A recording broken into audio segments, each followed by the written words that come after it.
သူ့ကိုနန်းခိုင်းတာရန်လေးဘို့နန်းခိုင်းတာအဲ့ရန်လေးဘို့နန်းအောင်လေ ဒီပေါ့ကိုရုံနေလို့မပြောနဲ့နော်မညက် အေးလို့ထက်နေလဲအောင်ထက်နေလဲအောင် ဝေးတက်ကလေးတွေထွက် ငါဗီဒီယိုရိုက်တော့မလို့ ရိုက်နေပြီရိုက်နေပြီ သူ့ချက်ကမရှိဘူး နော်ရန်လေးဘို့အနက်ကပ်ပေးလိုက်အောင်အနက်ကပ်ပေးလိုက်အောင် မင်းသမီးနဲ့မင်း မလည်းငါကိုယူပါ အေးလို့ချစ်တယ်ဆိုတဲ့အကြောင်းတွေကိုအေးနှုတ်သက်ခွဲခွဲကလေးလေးကြောသိပါအဲ ကျင်းလား ကျင်းတယ်အဲမဆုံးသေးတော့လေ အတော့နန်းလာအောင်ပဲရိုက်ပြီ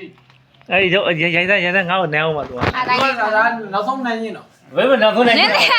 နောက်တစ်ချိန်မှာခုလိုဆုံးမမလို့ မ တော့ ဟုတ်ဘူးနောက်ဆုံးနေကျတော့မဟုတ်ဘူးနောက်2နှစ်3နှစ်5နှစ်ကြာမှာအကြောင်းနဲ့ပြန်လာတဲ့အချိန်မှာ โอเค ဟုတ်နေ 3နှစ်ဆိုအေးငါအကြောင်း 3နှစ်လောက်တော့နဲ့ဟွာပေါ့6နှစ်လောက်တော့ထား ထဲဟုတ်ကွာထဲဟုတ် 6နှစ်လောက်တော့ထားလဲဟုတ်ဂျားထဲမှာလဲဟုတ်ခံအောင်ပါ လဲဟုတ် ချောက်ကြီးကိုနန်းအောင်ပါ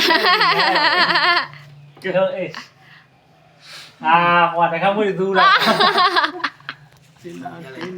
ဒါမဟာဘုဒ္ဓဝင်မဲပါမှာပါတဲ့ ချစ်ချင်းမြတ်တာတရား နန်းတော်မူကဲ ကဲငါနေကိုနန်းအောင်မယ် ရတော့ရလိုက်တော့ဒါရလိုက်တာ မရလိုက်တော့သူရလိုက်တော့ အတချင်းညအမှတ်တရဖြစ်လာပါ